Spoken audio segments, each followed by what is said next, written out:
Hi everyone. Just wanted to talk a little bit about last week.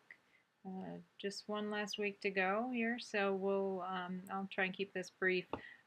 Just want to talk about this, what we discussed in the discussion boards. Good work, everyone. I think that we had a really interesting discussion about this particular study or this white paper about this plan here, the Mercy Care plan. And what I think is interesting about this is, how far they didn't go, and hopefully have gone since. Um, but I'm here. Let me scroll up to this. Hopefully, you can see this here. Um, so generally, in this plan, they've done a really good job making improvements, and that's the one thing that I find impressive.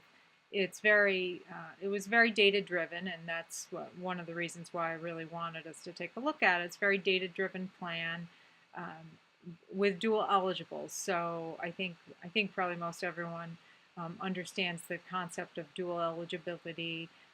Folks that are both eligible for Medicare and Medicaid, so pretty vulnerable population, and so by the by the use of this particular model, they were able to, this care coordination model, they were able um, to make some strides um, in decreased utilization across several different areas. So the purpose of our discussion was to figure out, well, where are they missing the mark with regard to additional data that they could pull that could perhaps, help them to make additional improvements. And I think that, as we've learned throughout this class, care coordination is, hopefully our future, and that seems to be the case, to improve the health of the population. And and in order to have great care coordination, we need data. So where, based on what we've learned throughout the term, what additional data could we use? And we had some great examples, data for preventative health, data for primary care docs, like about the physicians themselves. Do they have them? Do they not have them? Are they utilizing them? Information about the emergency department specific to, they've lowered the rate of ED visits, but, what was their diagnosis? Was it a preventable visit to the ED? Could they, was it a non-emergency type visit? Could they have gone elsewhere? So that's all the type of information that they really could have been collecting.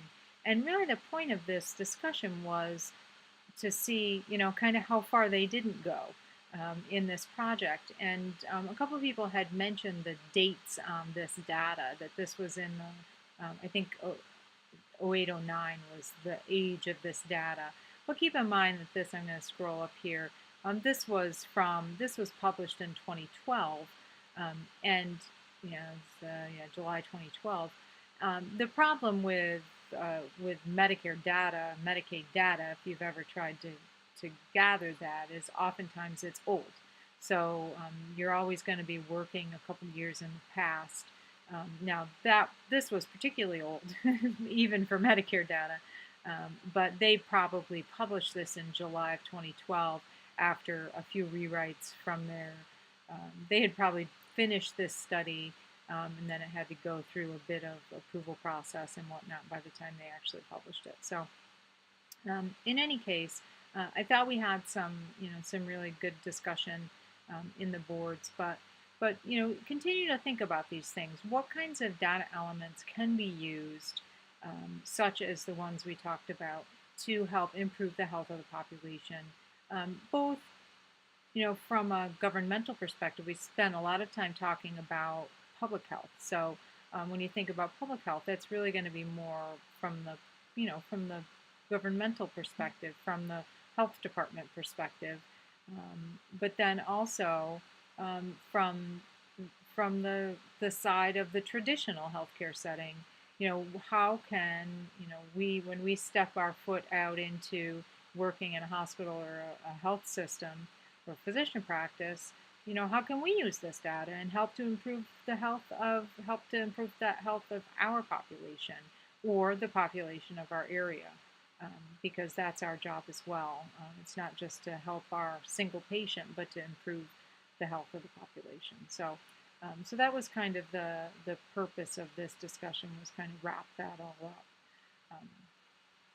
for the term. So I have obviously not started to look at your projects yet, but I'm really looking forward to that. Thanks to everyone that participated last week in the collaborative session. It was very enjoyable to hear everyone's projects. I'm really looking forward to taking a look at them this week. So that'll be it for our class. I'm looking forward to working with everyone again soon. Yeah, I think, no, actually, you're not stuck with me next term. I was going to say, I think you're stuck with me next term, second half, but I don't think that you are.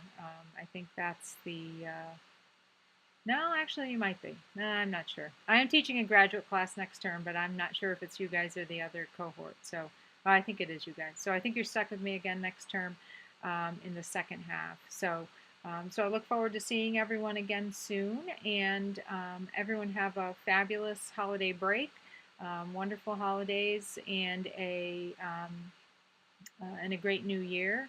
And best of luck in your next class. I look forward to seeing everyone again soon. See everyone in the discussions this week. Don't forget, everything is finished up on Friday.